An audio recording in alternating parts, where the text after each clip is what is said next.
Pasien diabetes minum metformin setiap hari. Pasien hipertensi minum amlodipin atau kandesartan juga setiap hari. Pasien asam urat yang tinggi minumnya alpurinol. Dan kalau ada kolesterol minumnya simvastatin. Nah, kalau minum obat ini setiap hari, apakah bisa menyebabkan gagal ginjal? Yuk kita bahas, tapi sebelum itu buat Bapak Ibu yang memang sudah ada keluhan ginjal, boleh silakan komen di kolom komentar ketik ginjal. Yang nilai kreatinnya belum juga turun-turun, boleh silakan komen di kolom komentar. Nah, kalau mau konsultasi sama saya, boleh pencet tombol plus yang ada di kanan atas ini, agar nanti komunikasi kita nggak dibatasi dan saya bisa membalas pesan dari Bapak Ibu. Dan jangan lupa di-share ya, semoga jadi amal jariah.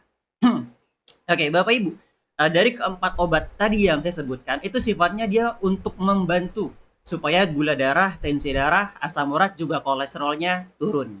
Karena kalau misalkan gula darah dan tensi darahnya tinggi yang tidak terkendali, itulah yang bisa menyebabkan komplikasi ke ginjal.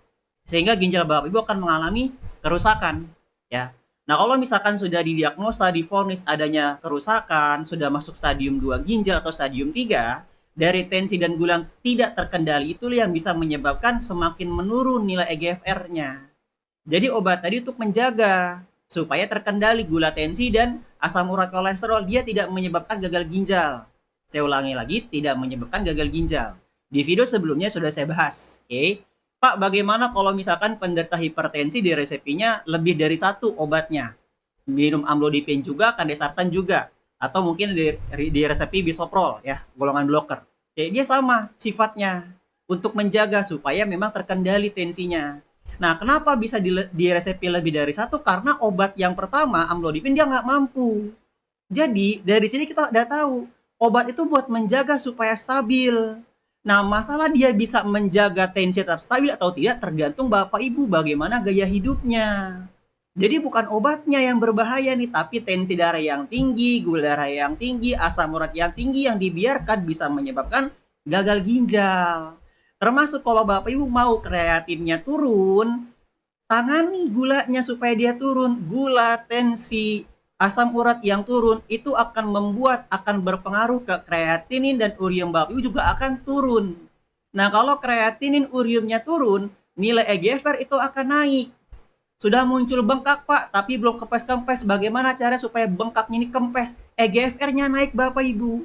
Memang perlu waktu, tapi ketika EGFR-nya naik setiap bulan berprogres, itulah akan memberikan dampak bengkaknya akan berkurang.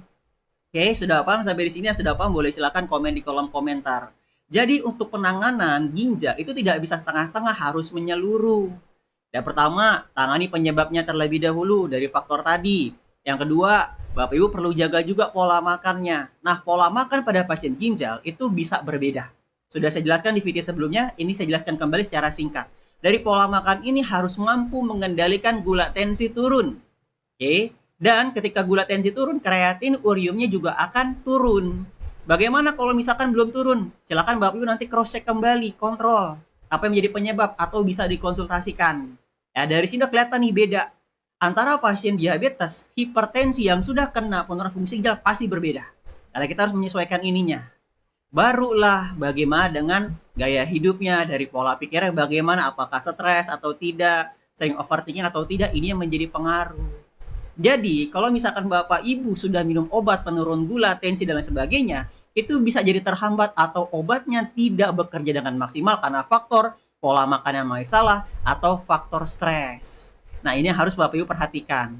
Oke, silakan konsultasikan kembali karena setiap orang kondisinya berbeda-beda. Buat Bapak Ibu yang memang mau konsultasi sama saya secara lebih detail, silakan bisa langsung inbox saya atau cek di profil, hubungi nomor saya. Terima kasih, kalau bermanfaat jangan lupa di-share.